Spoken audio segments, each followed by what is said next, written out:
Buenas tardes.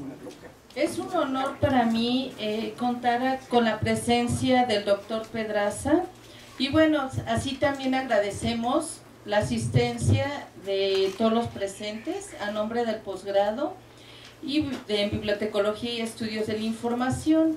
No podemos omitir también dar las gracias a la a la maestra Chong, quien a través de la Facultad de Filosofía y Letras nos dio el vínculo con el doctor. También agradecemos mucho al CUIB, el cual nos está apoyando con toda la parte logística, la parte de difusión, y lo cual nos permite presentar actualmente a Manuel José Pedraza García, el cual es un experto en esta temática, y nos reúne a todos el día de hoy y nos va a remitir al mundo fascinante del libro antiguo. Les voy a platicar un poquito acerca del doctor Manuel José Pedraza García. Él cursó la licenciatura en Filosofía y Letras en la sección de Historia en la Facultad de Filosofía y Letras de la Universidad de Zaragoza. Obtuvo el premio extraordinario de licenciatura concedido por la Universidad de Zaragoza. Obtuvo también el grado de doctor en Historia por la Universidad de Zaragoza el 22 de abril del 93 con la calificación apto cum laude por unanimidad. Trabaja como profesor asociado de la Universidad de Zaragoza en la Facultad de Filosofía y Letras en el área de Biblioteconomía y Documentación desde el 1 de octubre de 1989 al 25 de marzo de 95. Fue profesor titular desde esa fecha hasta la actualidad. Anteriormente desarrolló su trabajo como bibliotecario auxiliar de bibliotecas, como funcionario del Cuerpo Auxiliar de Archivos, Bibliotecas y Museos del Ministerio de Educación y Ciencia.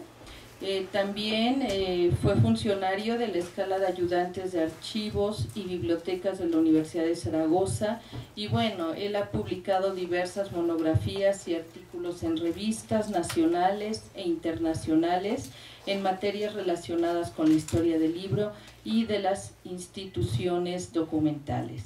Pues le damos la palabra al doctor Pedraza para que nos dé su conferencia. Muchas gracias, doctor. Gracias a la UNAM, gracias doctora Cabral, gracias al CUIB, gracias al posgrado de Bibliotecología y Documentación por permitirme estar con ustedes, estar aquí en México, un lugar que me es muy querido y en el que me encuentro estupendamente. La charla, la conferencia, los comentarios que hoy voy a plantearles se encuentran en torno a la investigación sobre el libro. Un mundo, como nos han dicho, fascinante y en el que me encuentro apresado prácticamente desde que tomé contacto con el mundo de la bibliotecología.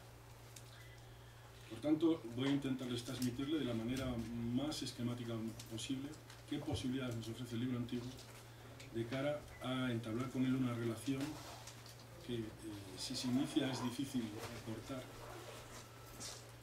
en relación a su estudio y a su investigación.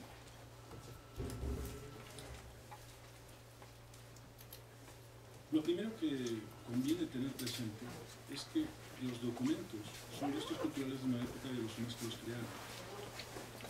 Los manuscritos o los impresos tienen una característica que los hace distintos a los restos culturales. Cualquier resto arqueológico aporta una información por su estructura, por su materialidad. El libro, el documento, ha aportado además siempre una información por su propio contenido. Y esa información ha sido siempre tan potente, que ha eclipsado la posibilidad de analizar ese mismo objeto como un elemento de investigación, de estudio y de trabajo. Nos interesaban los contenidos, nos interesaban los textos, pero no llegábamos a percibir la importancia que podía tener el objeto libro como elemento para su investigación y para su estudio.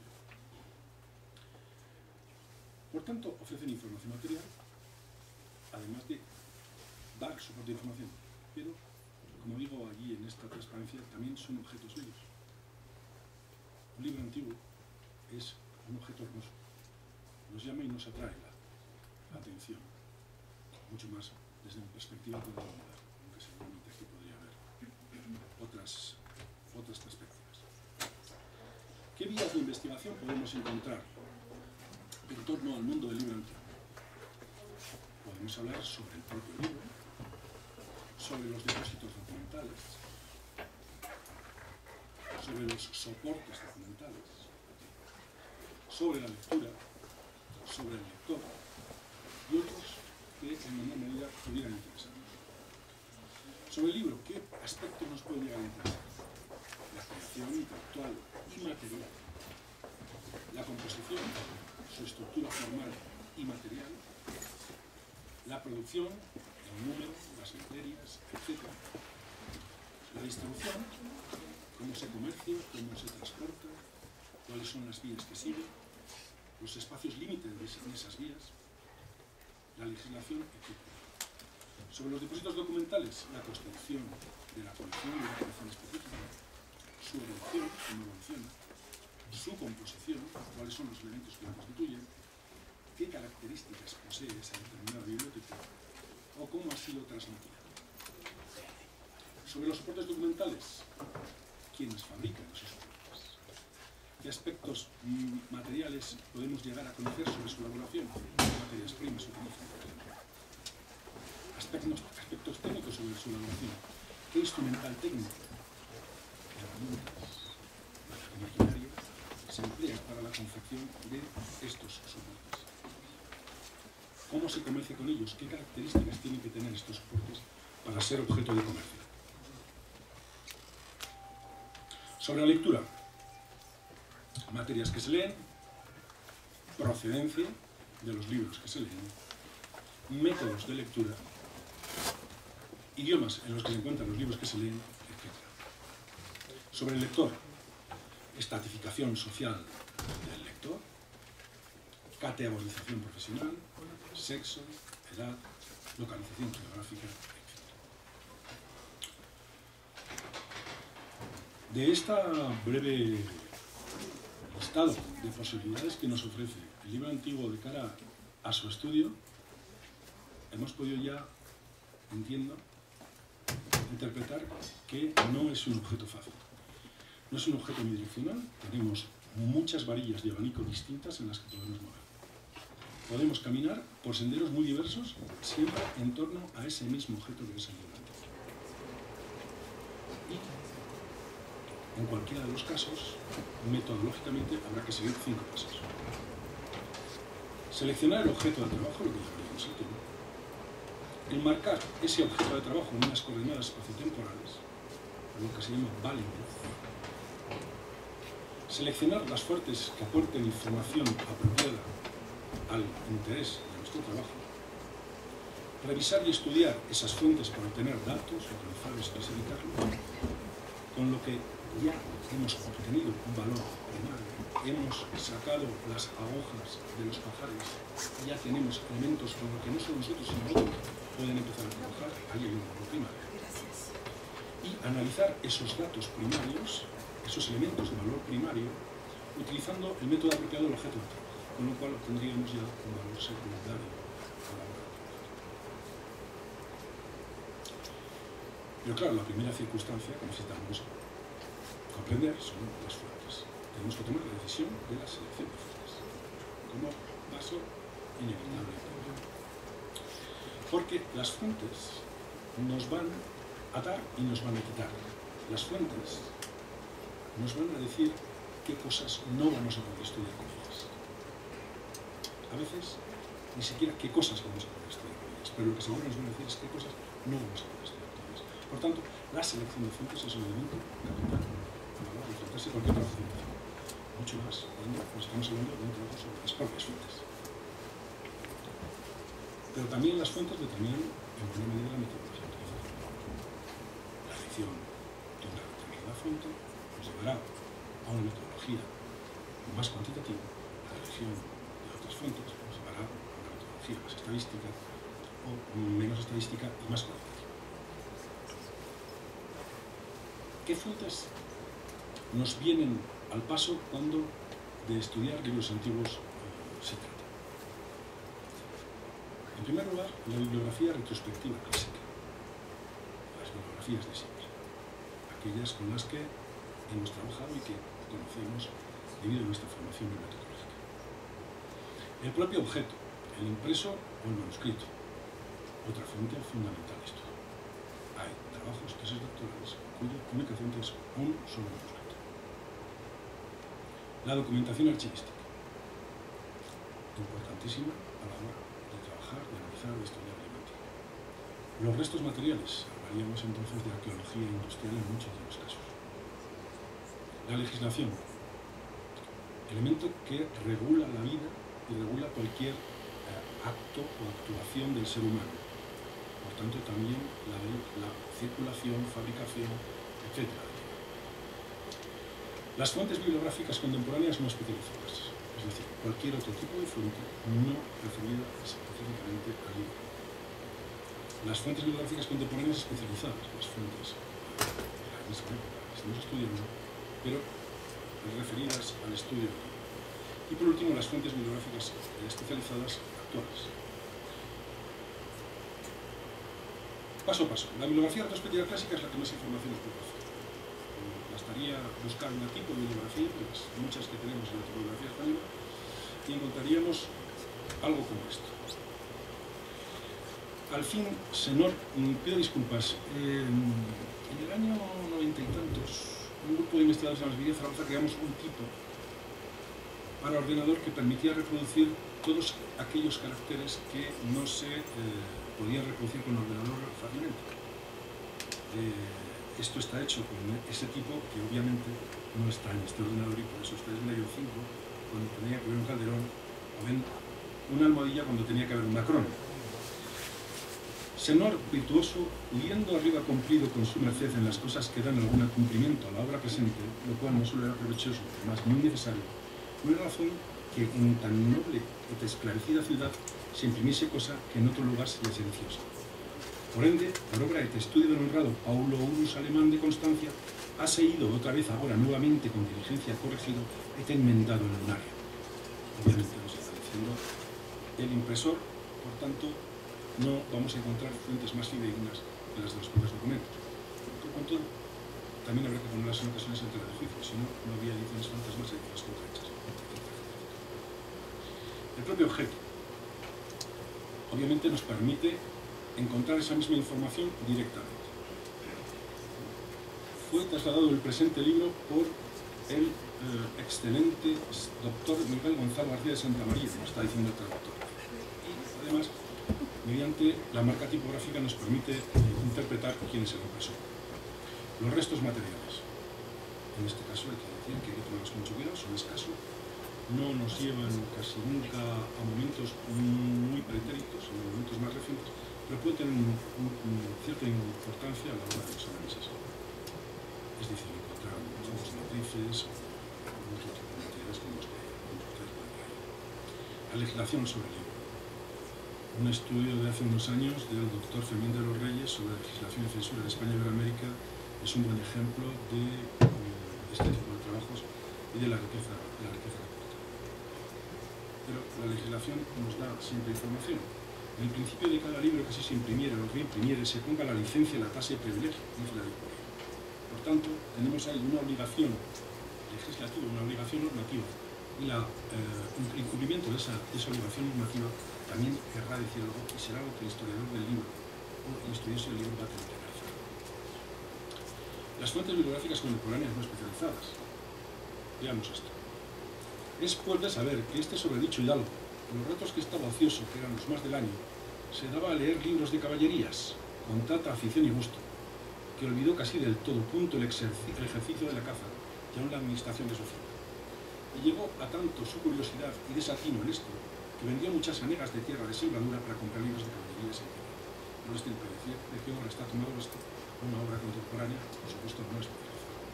También hay que tomar las cosas como son, es decir, cuando Miguel de Cervantes nos pinta en una idílica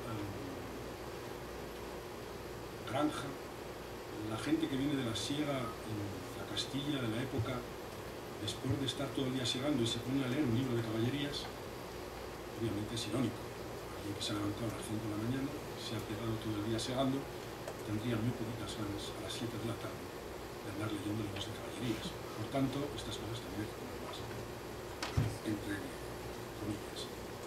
Las fuentes bibliográficas con comunidades especializadas. Esto que tienen ahí ustedes es la caja tipográfica utilizada en España en el siglo XVII, tomada de la obra de Alonso Víctor de Paredes, Institución y Origen de Arte de la Imprenta y Reglas Generales para Copineras.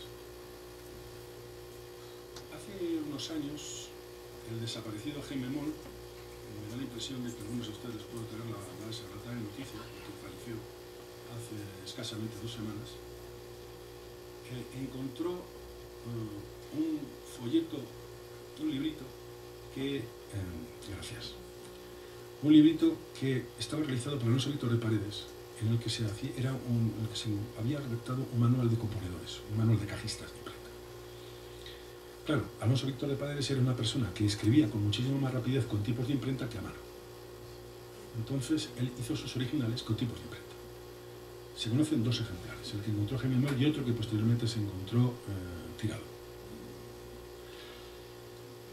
Claro, sabemos de primera mano cómo un cajista del siglo XVII componía los libros. Esa información es valiosísima para saber cuáles eran los usos en la composición de libros en esa época. Las fuentes bibliográficas especializadas, perfectamente conocidas y a las que ustedes pueden recurrir. Les he puesto ahí algunas cosas que ustedes conocen perfectamente. El objeto libro también es un objeto, puede ser objeto de investigación. Nos vamos a encontrar con diversos elementos con los que podemos trabajar. El sistema gráfico, márgenes, interlíneas, justificación, signaturas y reclamos, folios, caja de escritura, estructuras de página, contrastes, presencias de ilustraciones, tipografías, disposiciones de signaturas, reclamos y folios, número de líneas, etc. Porque cada imprenta, cada casa impresora va a tener unas costumbres a la hora de aplicar todos esos elementos. Y si fuésemos capaces de encontrar cuáles son las características que diferencian una casa impresora de otra a la hora de utilizarlos, podríamos perfectamente adjudicar a una determinada casa impresora un impreso sin enotis. Esto es posible. También es verdad que se ha trabajado poco en ello. El sistema iconográfico, otro gran desconocido, las capitales, los grados y viñetas, las páginas orladas ahí, con una capital, las portadas sin distinción, las marcas tipográficas, las composiciones figurativas, las ilustraciones intertextuales o casopictográficas, como ven ahí, esas ilustraciones que se incluyen dentro del texto para aclarar lo que el propio texto indica. Los ornamentos tipográficos, como la cruz griega formada con 5 voces griegas debajo de ese doble quil de lámpara. Son elementos que también tenemos que tener en cuenta a la hora de analizar el libro como propio libro. Y sobre todo también los tipos que van a ser la firma real de cada casa impresora. Y ello nos va a facilitar también estudiar, adscribir impresos a casas impresoras específicas. Sistema bibliográfico donde se utilizan frontispicios, portadas, preliminares. Interesante el caso que les muestro, donde se ve a Juan Tomás Porcel, a su edad de 35 años, haciendo una disección en un libro de medicina. Estamos ante un preliminar claramente figurativo en el que lo que está revelando es: yo soy doctor en medicina, y para demostrarlo he aquí mi imagen al inicio del libro para que se tenga presente esa condición. En el texto, por supuesto, en el colofón, aquí tenemos es horror vacui. El uso de las estampas, los tacos igográficos son elementos caros y se reutilizan. Y ahí tenemos como el mismo rey puede ser Fernando, Alfonso o Pedro en función de la necesidad de la imprenta. Podemos analizar los soportes, el análisis del papel, las filigranas, etc. Y la encuadernación, los métodos de cosido, los hierros utilizados, las ruedas utilizadas, la estructura de la encuadernación, de tal manera que podemos llegar a establecer casas de encuadernadoras en un momento determinado, simplemente estudiando los hierros que se utilizan. Los hierros también son la de las firmas de las casas de encuadernación. Los supralibros, cara a la reconstrucción de bibliotecas son capitales en algunos casos.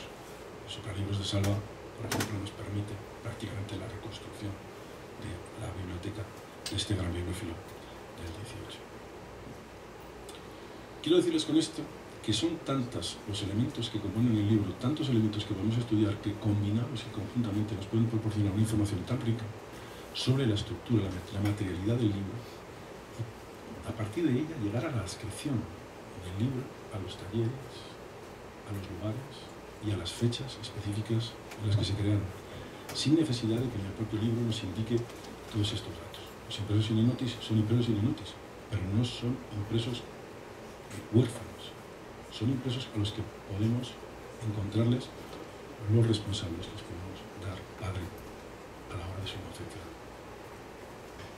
Hay, por tanto, en ese campo, en ese mundo, unas líneas de investigación que están en parte desarrolladas y también en parte por desarrollar. Les brindo, por tanto, hay una serie de posibilidades de trabajo importantes en las que quienes estén interesados en el mundo del libro antiguo pueden introducirse. Otra de las vías de investigación que me parecen interesantísimas es la de la documentación, la propia documentación. En concreto, la documentación archivística. Tiene sus pegas y tiene sus problemas. La documentación archivística no se creó para que los estudiosos del libro antiguo del siglo XXI investigáramos el libro antiguo. Se investigó con otras intenciones. Pero es cierto que nos puede venir bien para determinadas o encontrar o hallar determinados y solucionar determinados problemas. Por tanto, la documentación no tiene por qué necesariamente coincidir con nuestro interés, pero sí que es cierto que el estudio de la documentación puede solucionar muchos problemas bibliográficos actuales. Los documentos archivísticos responden a tres prioridades: la certificación de actos, el control de la gestión y la administración y la delimitación de responsabilidades por el incumplimiento de normativas y acuerdos. Las cosas no han variado demasiado con el transcurso de los tiempos. Son exactamente los mismos casos y las mismas causas que los originan en la actualidad. También es cierto que los documentos solamente ofrecen información parcial de lo que ha ocurrido, ¿no?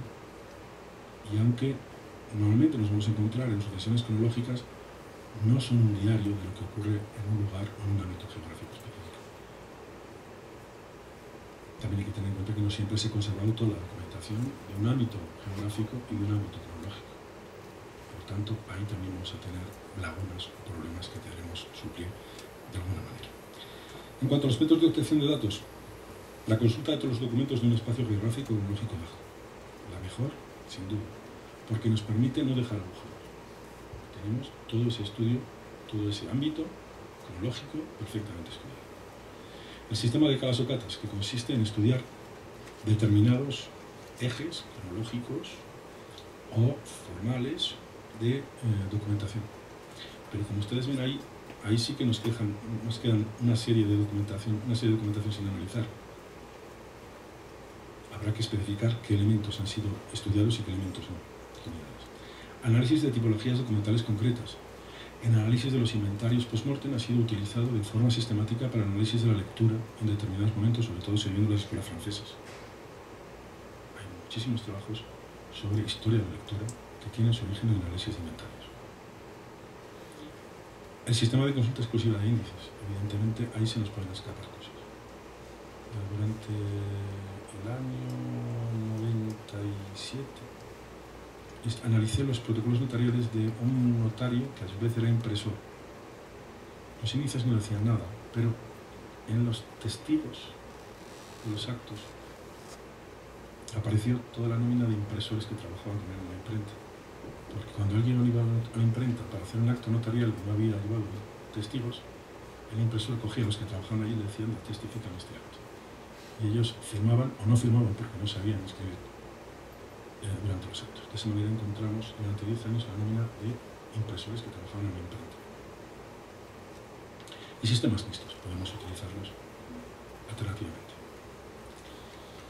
¿Qué es lo que puede estudiar a partir de las tipologías documentales, a partir de los documentos archivísticos? El ámbito familiar. No olvidemos que nos encontramos con sociedades tremendamente endógenas. Sabemos que las tintas que son propias de cada taller impresor eran confeccionados generalmente por las esposas de los impresores. Existe un precioso pleito en Salamanca en el que un librero se queja del mal olor que produce la confección de la tinta en la casa de al lado cuando lo hace la mujer del impresor. Parece ser que no había tantos problemas porque no fue condenada en ese caso.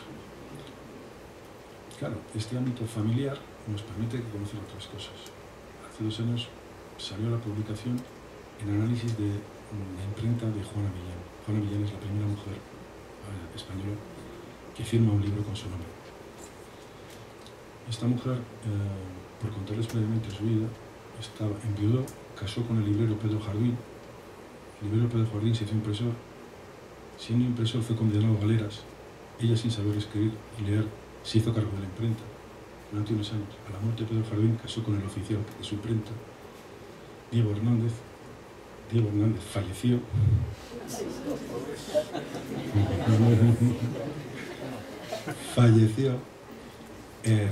También falleció el sobrino de su segundo marido, que era el que tenía que haber dado la imprenta, y al final la imprenta pasó a su familia.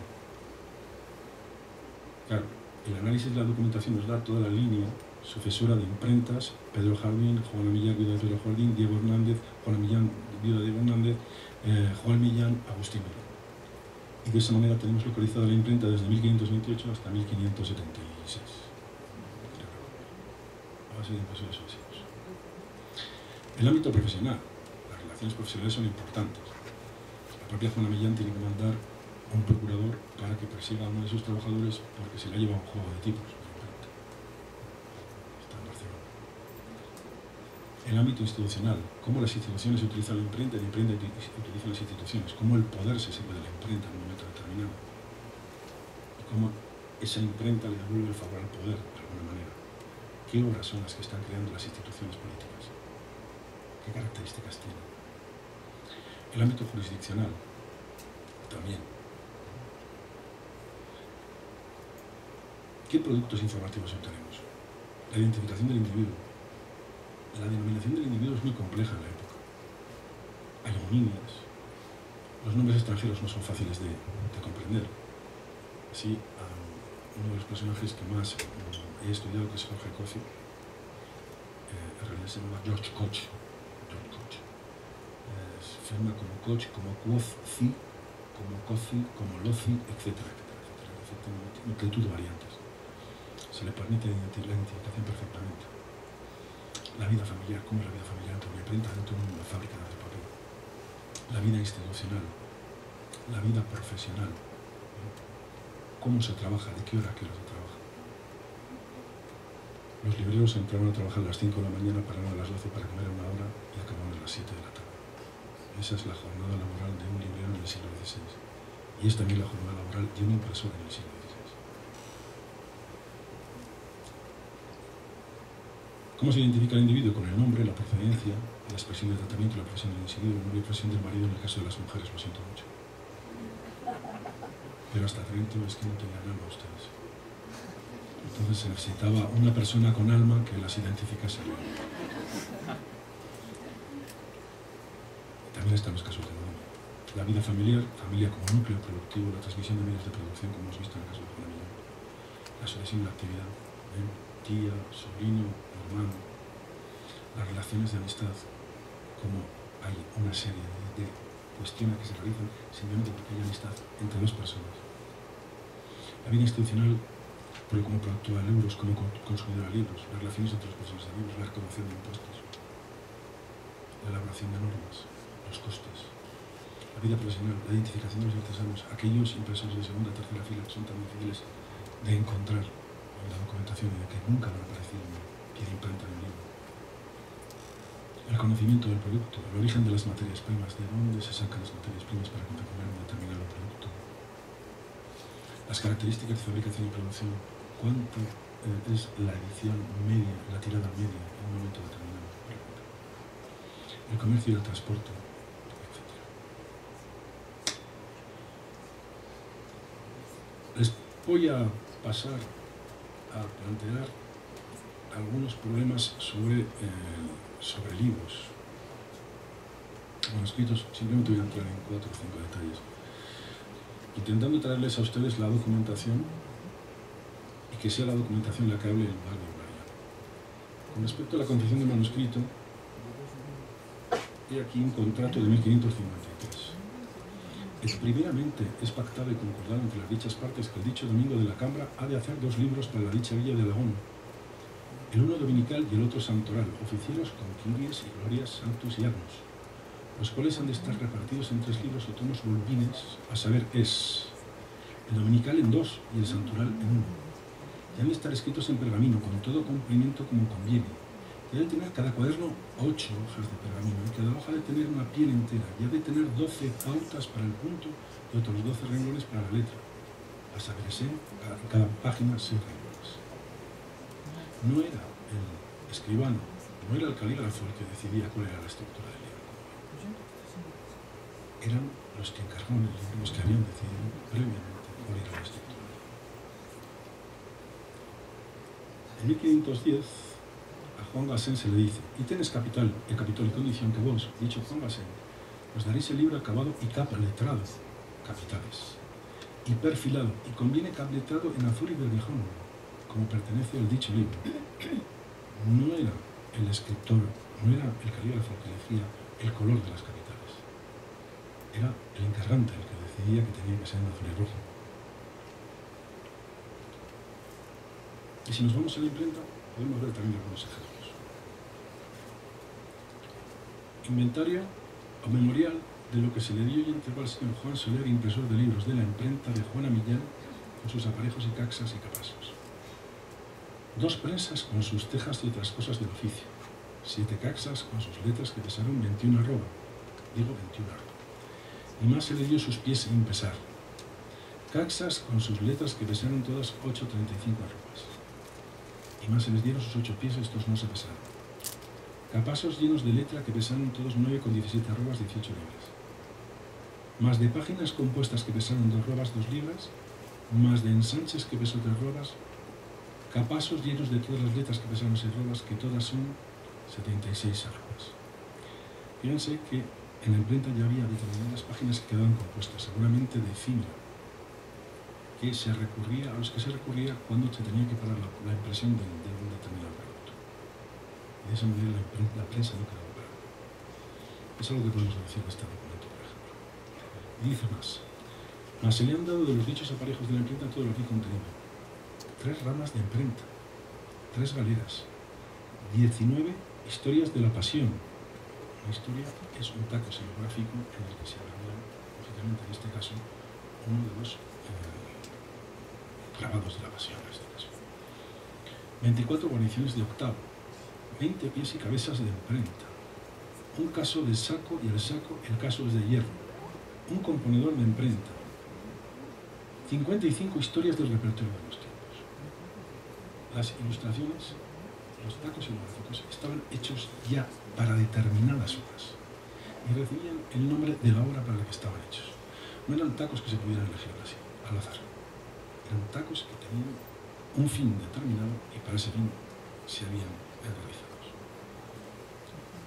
17 tornillos de imprenta nuevas, como una historia del confesionario. 17 tornillos de imprenta nuevos, 2 panos, digo 2 tímpanos. 2 tímpanos para la prensa. Como ven, nos deja perfectamente especificados elementos de una composición de una prensa, nos da la terminología contemporánea y nos indica cómo con muy pocos materiales se podía comenzar a imprimir.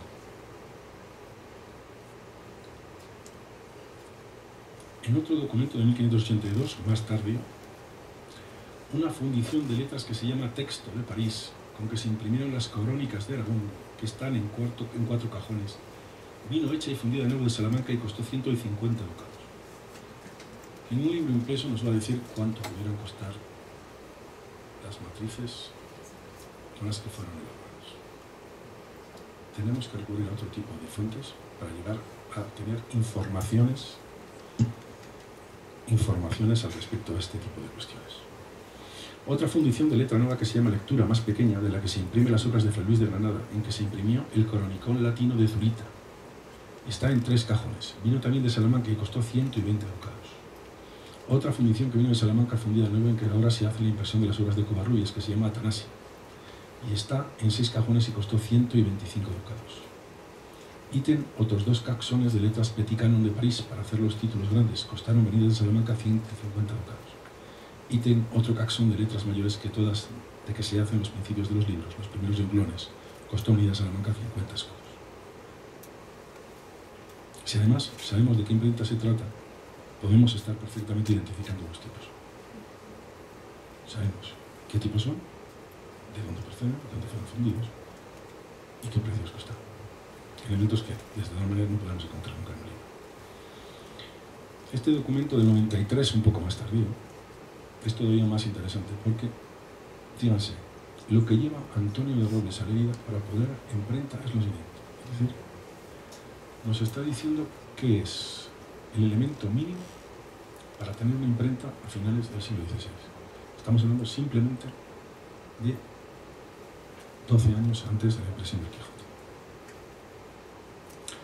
Primo, una prensa con cuadro y matriz de bronce y 2 ramas con tornillos, 3 fresquetas, 2 pares de balas y su piedra, y la demás herramienta para poder trabajar en ella, excepto los pilares de la prensa y el somero alto y bajo. Evidentemente, estas piezas más contundentes de la prensa, hechas en madera, se podían hacer en el lugar, pero los otros materiales con los que se confeccionaba la prensa, más complejos, debían llevarse desde otro sitio. 2 visorios nuevos, divisorios, donde se colocaban los originales para los que los cajistas pudieran componer, una caxa nueva llena de texto, que con lo que tenía en ella y lo que en ella había pesó 4 arrobas, otra caxa llena de cursiva nueva Atanasia, una caxa de Atanasia, un ítem de cursiva parangona, un abecedario de madera grande, por tanto, un juego de capitales silográficas, pero nos advierte, faltos de la B, la F, la K, la T, la X, la Y y la Z. Un banquillo para sentarse, el pobre hombre obviamente tendría que sentarse. 2 tablas para imponer, un fardel de historia grande de pliegos de todas suertes. Por tanto, un fardel, un capacico de tacos silográficos con los que poder poner alguna ilustración en sus textos.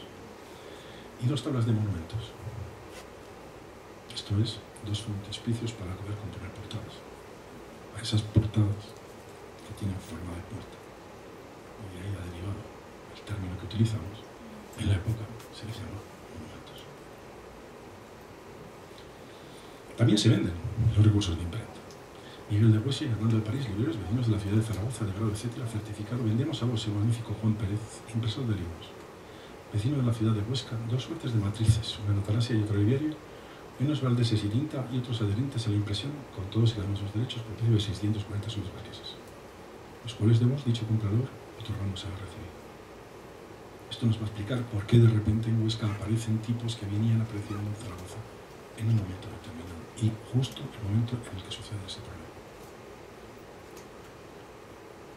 Pero, si hay un tipo de documento que es la estrella en este caso, es el contrato de impresión.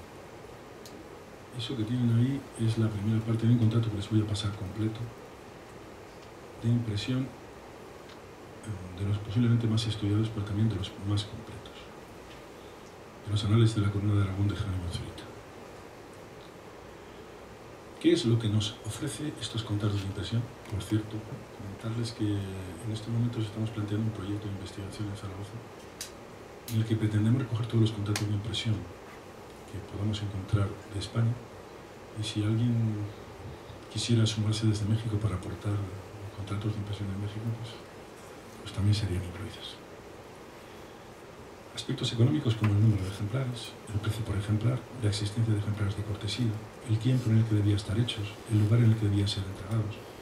Todos estos son aspectos económicos, pero también aspectos técnicos, calidad del soporte, número de prensas, tipos con los que se debe imprimir, encargados de la corrección de la obra. Aspectos jurídicos, personas que contratan, las penas por incumplimiento de contrato, prohibición de imprimir más ejemplares de los pactados. Quizá debía ser un problema más frecuente de lo que nos parece. Si el editor pagaba una cantidad por imprimir un número determinado de libros, no debía ser infrecuente que el impresor, sin que el editor lo supiera, confeccionase un número mayor, hubiese cobrado por la confección de unos y los otros pudiese venderlos subrepticiamente y obtener beneficios sin haber tenido más costes que de sacar papel que posiblemente tenía almacenado el resto de otras obras, etcétera, etcétera, etcétera. Esto debía ser bastante más frecuente por lo que nos dice la documentación. Bueno, ahí tienen ustedes una recapitulación, el escaputólogo, firmado por el notario, y aquí el documento que aportan las partes contratantes, como ven, el cambio de letra es evidente.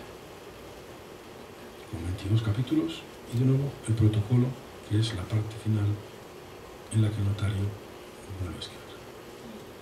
No les leo el protocolo, es simplemente un elemento jurídico por parte del notario, en el que simplemente se dicen quiénes están presentes, quiénes son las partes y en condición de qué hacen el negocio, ¿verdad? En este caso se trata de los diputados del Reino de Aragón, por tanto, doble importancia del documento porque estamos viendo, por un lado, cómo se hace un contrato de impresión en la época, pero por otro lado también estamos viendo la intervención del poder. La Diputación del Reino de Aragón es la representación, la más alta representación política en Aragón, que en esta época es un reino independiente, con el mismo rey, pero independiente. La legislación es diferente, las instituciones son diferentes. ¿No? Eso es interesante. Entonces los diputados del Reino de Aragón, que vienen a ser así como los representantes del rey en ese reino, pactan con un impresor la confección de una obra, los anales de la Corona de Aragón. Por tanto, lo que se está pactando es una obra de propaganda del reino. ¿Qué hemos sido, qué hemos hecho, dónde hemos estado? ¿No? Los aragoneses. Y entonces, eso lo pacta, no lo hace en particular, lo hace el propio reino. Y lo pacta con un impresor. Además, del notario, del documento, pues sí, por tanto, también podemos ahí extraer algunas otras referencias. Con la presente capitulación darán los señores diputados la impresión de la primera parte de los anales de la historia de Aragón a Juan Baptista de Nebra. Primeramente se ha de obligar el dicho Juan Baptista a hacer la impresión de las sobredichas corónicas en papel de Thiers, París, Francia, de tan bueno como puede ser el dicho papel de Thiers, de la misma marca y bondad que es el de la impresión de los libros del Rey Católico. El impresor no determina el papel lo compra o lo determina el editor, como estamos viendo. Ítem que la letra sea fundida de nuevo, otra imposición del editor. Para la dicha impresión sin haber servido para otra alguna y sea de la misma forma que la tercera parte del Rey Católico. Ítem que se imprima con la misma margen y blancos y en 2 columnas cada una página sin que haya en cada una de ellas más ni menos líneas o renglones de los que hay en la tercera parte. Como ven, siempre se está refiriendo, tomando como ejemplo una obra previa. Pero hasta aquí el impresor ha tenido que decidir muy poco, se lo están decidiendo todo. Veamos más. Ítem que los componedores sigan la ortografía del original, sin poner de sus cosas más de lo que en él hallaren, y sean los más prácticos que hallar se pueda. Ítem que los libros que cada uno contiene procuren los componedores que comiencen en folio, por tanto, en la hoja impar, y que el precedente libro se acabe con el menos blanco que ser pueda, porque será de más policía y gracia la impresión. Ítem que los años denoten donde comenzaren hasta donde se acabaren en cada hoja el mismo lugar que en la segunda y tercera parte, debajo del número de folio, junto al primer renglón de la columna, que afuera con número llano y letras versales, como la dicha segunda y tercera parte. Ítem que el número de folio sea en guarismo, por tanto, en números arábigos, y si puede ser como el de la primera impresión de esta primera parte. Ítem que los sumarios de los capítulos se hagan con la misma diferencia de letra que la segunda y tercera parte. ¿Dónde tienen que comenzar? ¿Cómo se tienen que poner los números y las letras para los capítulos? ¿Cómo tiene que ser el número de folio? ¿Qué letras se tiene que utilizar en determinados puntos? Ítem que de la misma letra de los sumarios sea la tabla de los capítulos y que se saque de lo que se imprima poniendo el número de los capítulos en cuenta castellana. Cuenta castellana, número 1. Y el de los folios en guarismo. Ítem que los reclamos de las páginas se hagan en cada una de ellas con mucha advertencia de manera que correspondan bien al texto siguiente. Yo no he visto una definición de reclamo mejor en ningún manual de biblioteca. Aquí está perfectamente definido lo que es un reclamo sin ningún tipo de aspecto. Ítem que los cuadernos vayan notados con abecedarios de letras versales y con mucho cuidado. Y aquí nos dicen cómo tienen que ser las signaturas.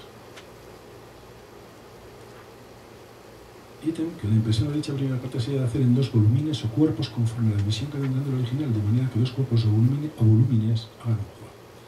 Como ven, de nuevo es el editor el que está definiendo y determinando. Ítem que no puede imprimir más números de 750 juegos. Y aquello se dará impreso por todo el mes de junio próximo y venidero de 1585, 15 días más o menos. Tenemos ya la tirada, 750, aunque no del todo. Y además tenemos el tiempo en el que se ha de hacer. Con una cuenta muy sencilla podemos llegar a saber cuál es la producción de una imprenta en un determinado espacio de tiempo. Ítem que en el principio de cada volumen se han de poner las armas del reino, las mismas que en la segunda y tercera parte, poniendo el título de cada volumen encima de ellas. Así debajo aparecerá poner la divisa del río Ebro. Se avisará con tiempo y también para si será necesario que se corten otras armas, porque las que hay de las impresiones pasadas están luego gastadas. Está diciendo qué tipo de grabado y qué grabados específicos y concretos tienen que ir en la portada. Ítem que en el principio del primer volumen se haga una epístola dedicatoria a los señores diputados que hoy son nombrados, a todos como es costumbre en otras cartas dedicatorias en nombre del impresor y del autor. Es decir, yo, el editor, te digo que me hagas una carta de dedicación a mí. Y además que la pongas donde la tienes que poner, que es en la dedicatoria. O en el fin del segundo volumen, pues está obligado en tiempo de estos señores diputados a dar impresa toda la obra que se haya de poner, que se imprimió por su mandado y que se acabó en su tiempo nombrándolos a cada uno de ellos. Manitas, manitatis. Me detengo un poco en ese capítulo 14 que ya hemos visto, para que vean cómo es el libro en realidad. En el principio de cada volumen se deben poner las armas del reino de Aragón. Las mismas que en la segunda y la tercera parte, poniendo el título de cada volumen encima de ellas. Así, debajo aparecerá poner la divisa del río Ebro. El río Ebro, el que mana, se avisará con tiempo para que si sea necesario que se corten otras armas, porque las que hay de impresiones pasadas están luego gastadas. El impresor respondió perfectamente a las instrucciones recibidas a la hora de componer este libro. Ítem que acabada la dicha impresión estoy obligado a dar a los señores diputados que hoy son, no obstante que se hayan fenecido sus oficios, 30 juegos de los dichos libros que se imprimirán, los 20 juegos encuadernados a la italiana, con sus cintas de seda muy bien acabados, y los 10 encuadernados con becerro muy dorados, el corte de las hojas y las cubiertas con sus cintas de seda. Y los 2 juegos de estos 10 han de ir encuadernados como con los que se enviaron a su majestad el rey católico. Es decir, no solamente nos vas a dar unos ejemplares, sino nos vas a dar unos ejemplares encuadernados de una determinada manera. Y ya te decimos que 2 ejemplares los vamos a mandar al rey, porque para eso nosotros somos el reino, ¿no? Y el rey tiene que tener ejemplares de esta obra. Es interesante, este dato es interesante, porque realmente, si estos ejemplares, encontramos ejemplares de esta obra en estas características, podríamos definir que estamos ante una variante importante, porque está premeditada. No es una encuadernación aleatoria hecha después, es una encuadernación premeditada al principio.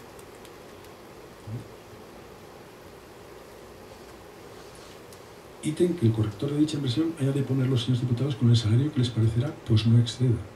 Nosotros vamos a poner un corrector y además le vamos a pagar el salario a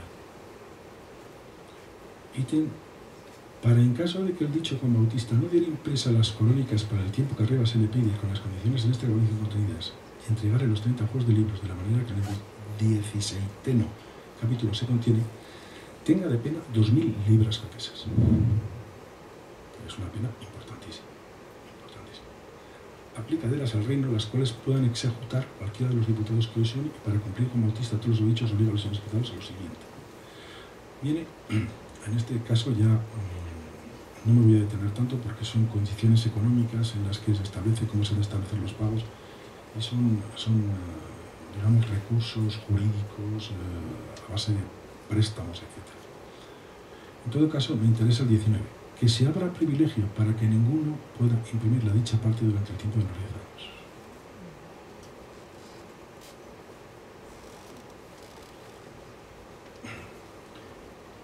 los 10 años, tener en esta ciudad personas que públicamente venda estos libros a todos los que quisieran comprar mientras duran los libros de esta impresión, a razón de 40 reales por cada ojo. Y a más precio no puedan llevar a ninguno que comprase en la reina.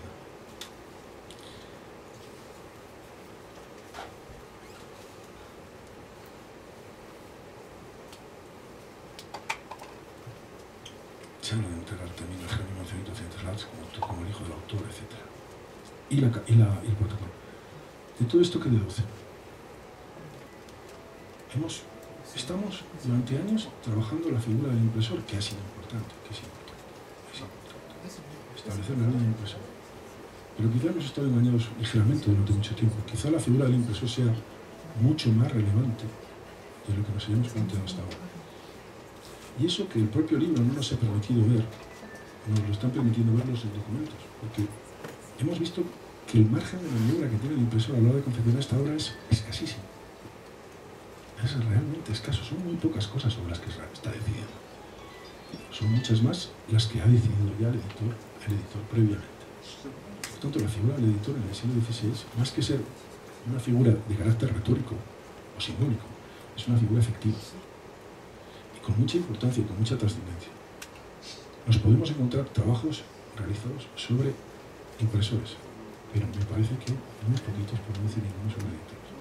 Es hora ya de empezar a trabajar sobre editores y ver estructuras, tipos de editores, qué características se les confiere, etc.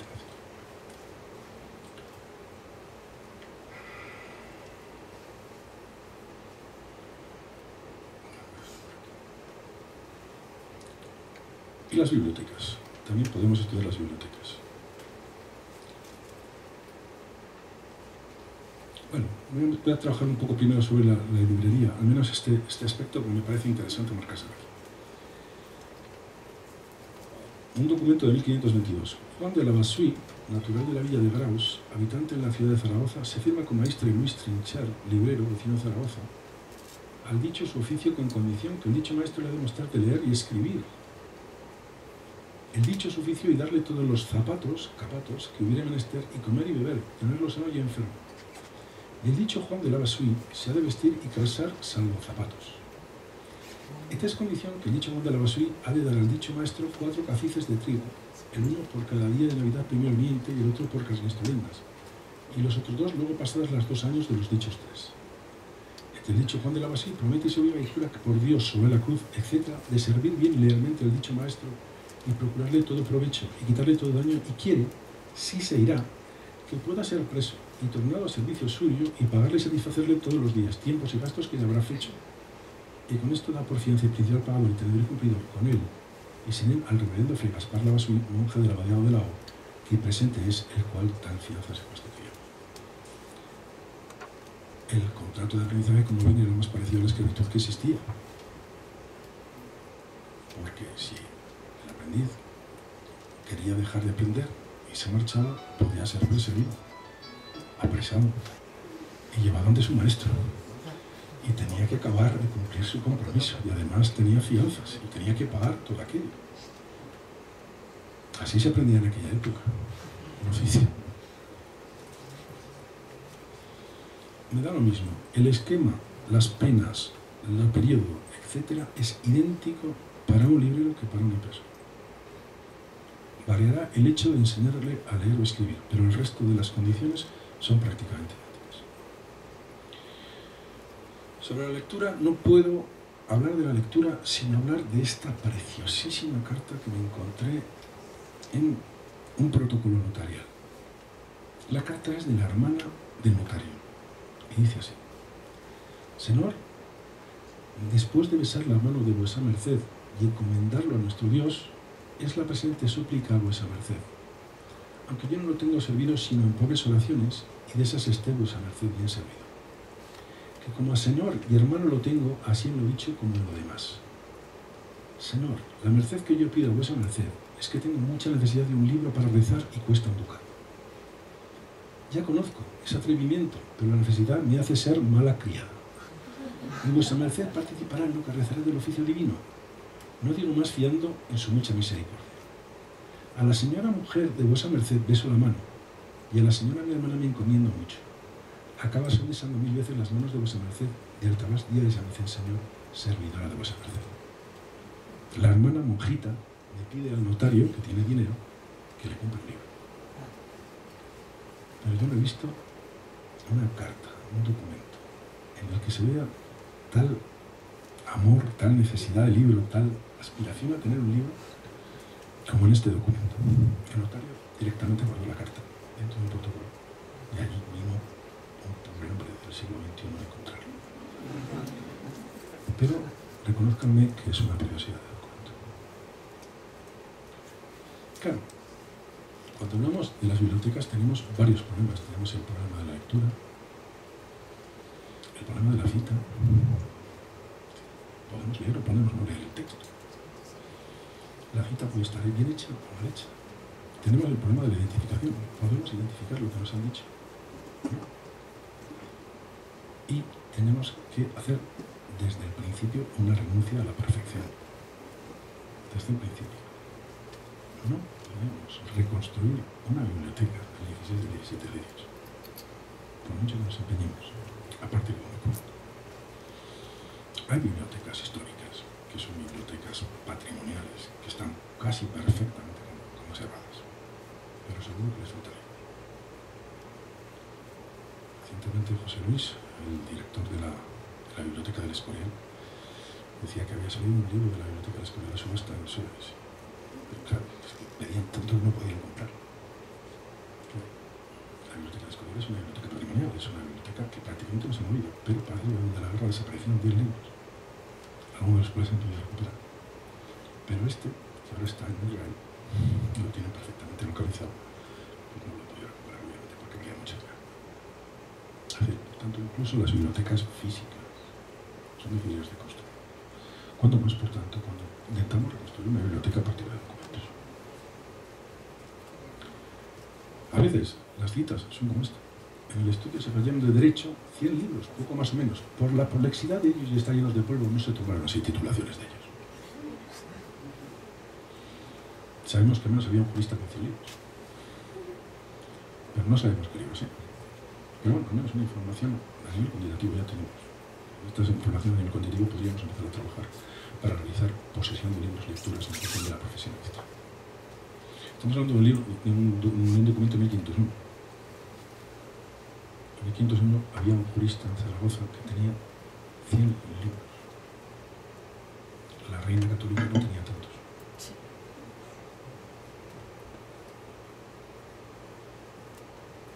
Esto es un inventario de una biblioteca. Con este inventario me he estado enfrentando durante 10 años, hasta que al final se lo he publicado.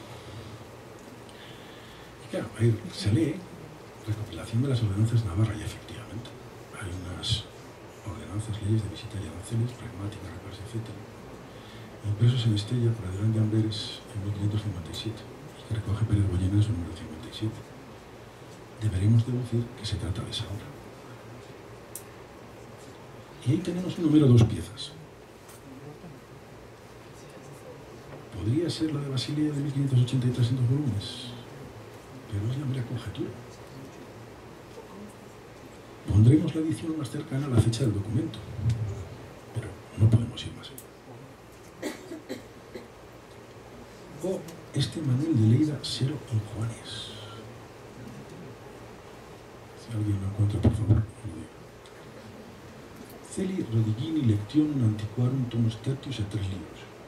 Pues si hay un tal Ludovico Caelius Rodigini Lectionum Antiquarum y una impresión de León de 1562 en 3 volúmenes.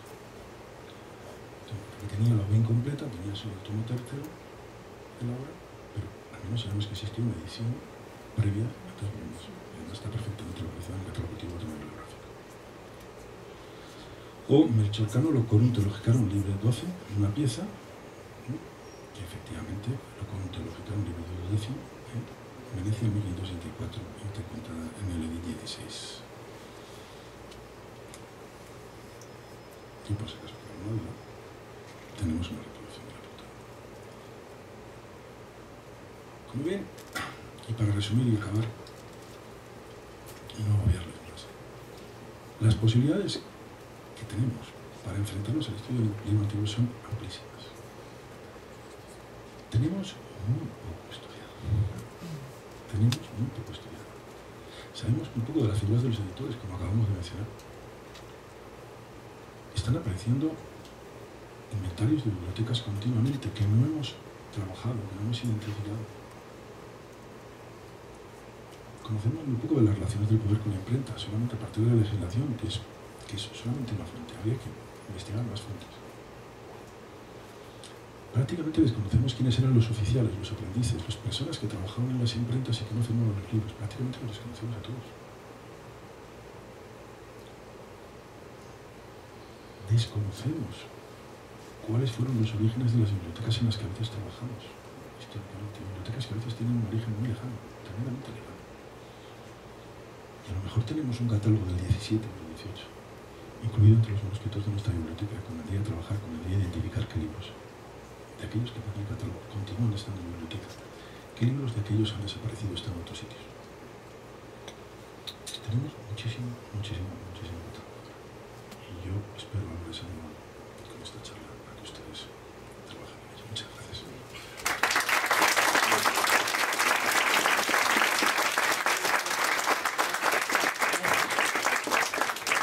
Pues realmente el doctor Pedraza nos deja con una serie de objetos de estudio que bueno, nos abre todo el camino y pues vemos todo lo que todavía podemos investigar con respecto a esta temática. Pero sí me gustaría, ahorita que aquí lo tenemos presente, si quieren algún comentario, alguna pregunta, alguna participación, y pues realmente lo felicito, fue una conferencia magistral muy interesante y que para nosotros, sobre todo los estudiantes, investigadores, académicos, nos da una panorámica con respecto al tema y lo que falta por investigar. Por favor, ¿alguien tiene algún comentario, alguna observación? Aprovechando ahorita que aquí tenemos al doctor Pedraza, por favor. Por allá, por favor. Sí, es muy complejo lo que dijo, y es meterse al libro, pero así, resumirse prácticamente con todos los elementos, ¿no? Porque casi siempre los quedamos en el impresor o en el encuadernador, etc. Y sí me gustaría, porque sí hablo muy rápido, que si esta conferencia se va a editar para poderla analizar con más gusto, ¿no? Y que pues tenemos una tarea muy grande para hacer. Sí. Bueno, gracias.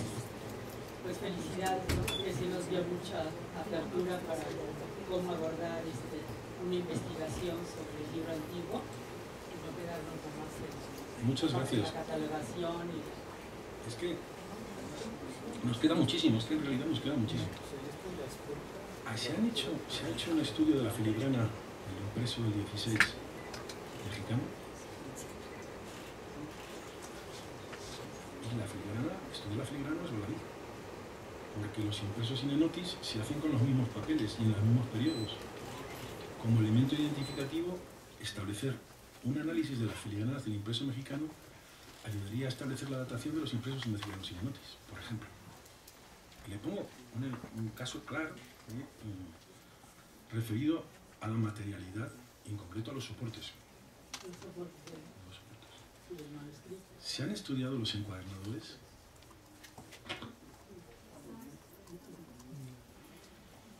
Es decir, es que son tantos y tantos y tantos los ámbitos que nos quedan por trabajar, tantos y tantos los ámbitos que nos quedan por trabajar.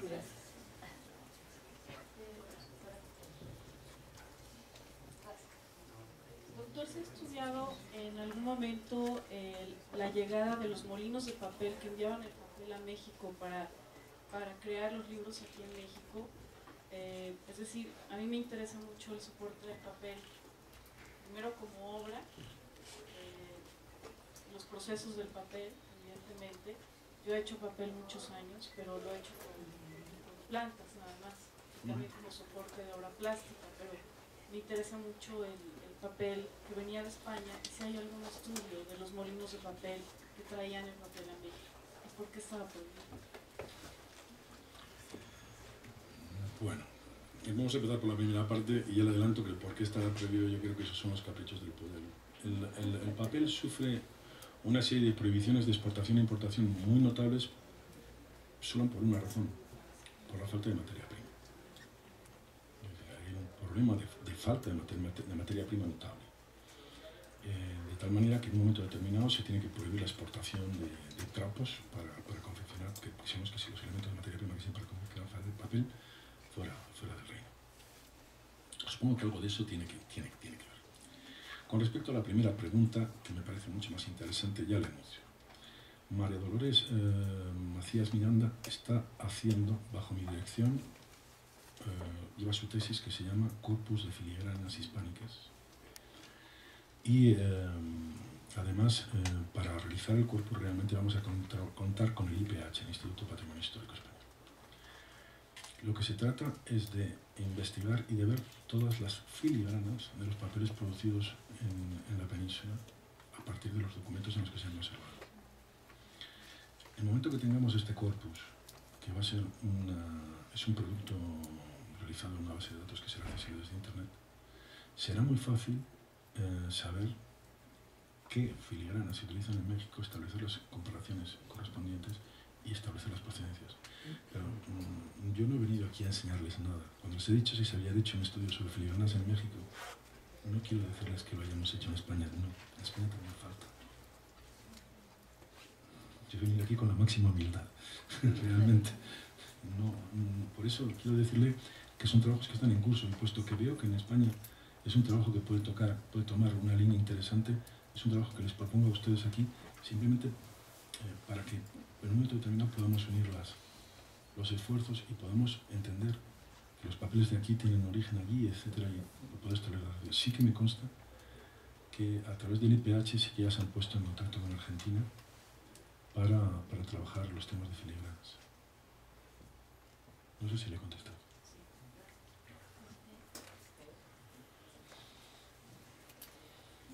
Gracias, Adriana Monroy. En la exposición se han mencionado de manera, en tiempo muy corto, 800 temas de investigación. Pero me llama la atención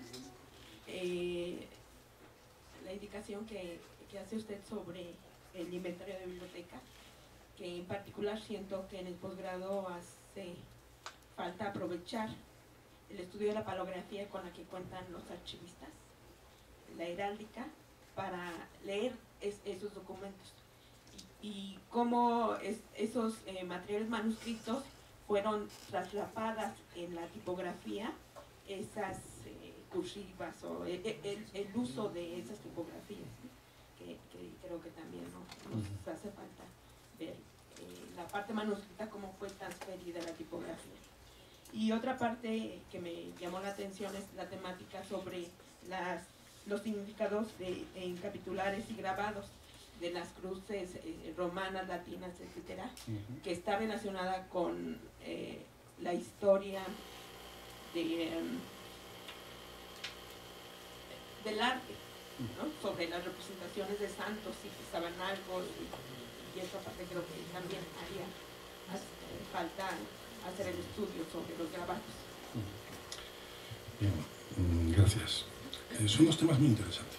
En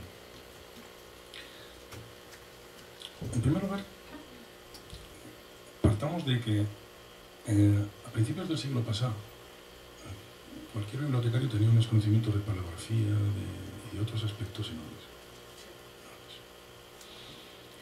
Hoy posiblemente esos conocimientos los hemos perdido. O sea, se busca una especialización en otras materias y posiblemente estas hayan quedado un poco al margen. En cuanto a la palografía es capital. La palografía es capital. Los tipos hebreos y tipos griegos que llegan a la imprenta son tipos directamente trasladados de la paleografía de las letras que están haciendo en el momento. La cursiva que empieza a utilizar Manuccio a finales del siglo XV, la llamada grifa, deja a todo el mundo sorprendido en un momento determinado por ser una letra bellísima, perfectamente adecuada para el humorístico. Y automáticamente, en muy poco tiempo, se extiende por toda Europa una letra cursiva, exactamente copiada de la grifa. Se llama grifa por Agostino Grifo, que es el que la crea en las imprentas de Manuccio. Por tanto, la relación entre la palografía y la tipografía es clara. Por otro lado, no nos podemos entender el libro impreso tal y conforme es sin haber estudiado previamente cómo es el manuscrito. Es así de evidente. Si el incunable carece de portada y posee colofones, porque el manuscrito carecía de portada y poseía colofones. Si hay reclamos y hay signaturas, es porque el manuscrito tenía reclamos y tenía signaturas, etcétera, etcétera, etcétera. No ha cambiado el paradigma, ha cambiado el método de confeccionar. ¿De acuerdo? Por tanto, el conocimiento de la palografía, yo diría que el de la codicología, en este sentido, es interesante, especialmente para estudiar el libro antiguo, sobre todo en los primeros momentos. Luego, en momentos posteriores, digamos que ya hay una rutina en la elaboración y una rutina metodológica en la confección del libro, por eso es. Y esto nos lleva a los elementos tipográficos, claro que sí. Claro que hay unos elementos tipográficos característicos. Muy pronto, los impresores se dan cuenta que los tacos xilográficos, la impresión xilográfica, tiene la misma estructura que la impresión tipográfica. De hecho, algunos de los primeros grabados que se utilizan en el mundo del impreso son grabados para dirigir a los iluminadores. Son, digamos, marcas guía por las que los iluminadores van a tener que iluminar. Esto se ve claramente en algunos iluminadores italianos, por ejemplo. Y en España, uno de los primeros libros más decorados, que es Los trabajos de Hércules de Centenera, de 1482, en realidad no utiliza xilografías. Utiliza tacos metálicos rehundidos al estilo de xilografía. Es una cosa que actualmente nos parece una locura, pero que en aquel momento lo vieron como una forma fácil de poder llevar a cabo ese tipo de ilustración. Se opta por taco xilográfico porque es mucho más fácil de llevar y es un elemento de sencilla decoración, pero no por eso se va a dejar de utilizar elementos como la composición figurativa a base del kit de lamp o las compas u otros efectos que se consiguen a base de tipos, o las cruces griegas y latinas a base de tipos. Pero claro que sí, son dos efectos interesantísimos. La relación de la historia del arte con el libro antiguo es que es capital. No se podría entender la evolución de determinadas corrientes artísticas si las muestras no hubieran viajado en libros. No se podría entender. Pero, sabiendo esto, todavía no hemos hecho un análisis iconográfico de las marcas de impresor. En ningún sitio.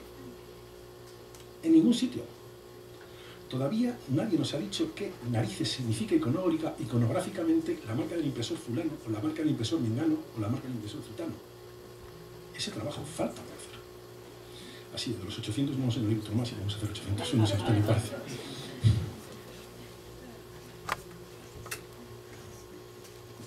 ¿Alguien más que quiera hacer? Por favor, por aquí. Y creo que sería la última con la cual terminaría. Por aquí.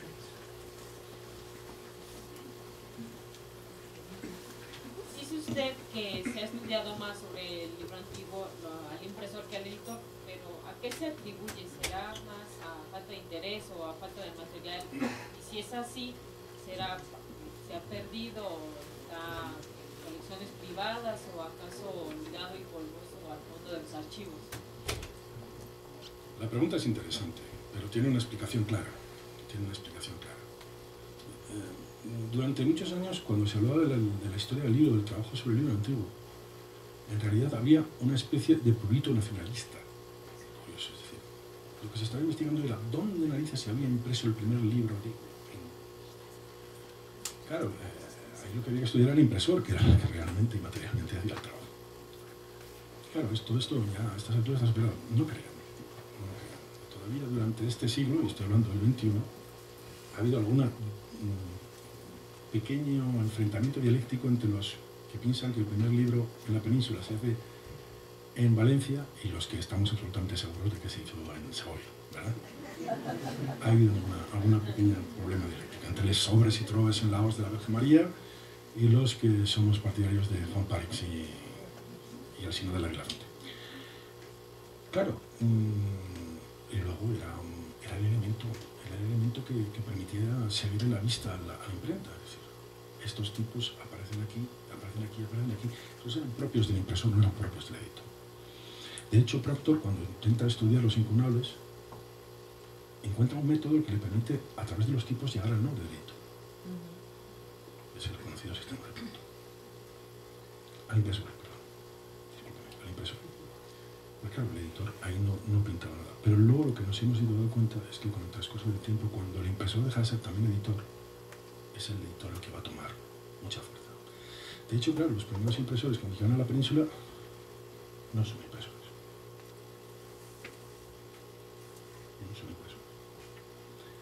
La mayoría de ellos son factores de la Magna Societas Alemana de Ravensburg y que traen el nuevo arte como un aditamento a su función de comercio a la hora de poder obtener más recursos. Pero ellos ¿con qué comercian? Ellos comercian con la lana de Castilla, con el azafrán de Aragón. Eso es lo que están mandando a Centro Europa y a cambio de eso que están trayendo. Pues están trayendo libros y están trayendo otra serie de productos que venden aquí. ¿Qué pasa? Pues están trayendo libros, están trayendo equipos, están trayendo tacos silográficos. Pues bueno, pues hacen libros. Porque no necesitan mucha herramienta y es una técnica relativamente sencilla. Pero ni siquiera son impresores. Creo que todavía la última, por allá, por favor. Hola, ¿cómo está? Buenas tardes, doctor Pedraza, mucho gusto en saludarlo, que bueno, perdón, ¿sí ya se oye? Sí. Doctor Pedraza, gusto en saludarlo, estamos aquí en casa. Quiero felicitarlo por la conferencia magistral y con respecto a las preguntas que han hecho sobre las dudas sobre el estudio del libro antiguo, puedo congratularme que soy egresada del 5º diplomado de libro antiguo, donde puede ser una punta de lanza para hacer la investigación de lo que aquí se ha hablado. Y tenemos excelentes maestros y tenemos un ejemplo de la maestra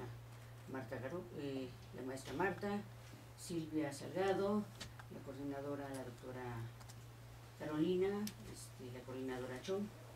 Y esto nos ha permitido conocer todos los especialistas sobre cada una de las materias y yo creo que si cada uno de nosotros tenemos alguna inquietud de manejar alguna parte del libro antiguo, esa es una forma excelente para poder llegar ahí. Muchas felicidades, doctor. Muchas gracias. Pues le damos nuevamente un aplauso al doctor Pedraza y le hacemos entrega de una constancia por parte del posgrado por la participación con esta conferencia magistral. Muchas gracias, doctor. Gracias.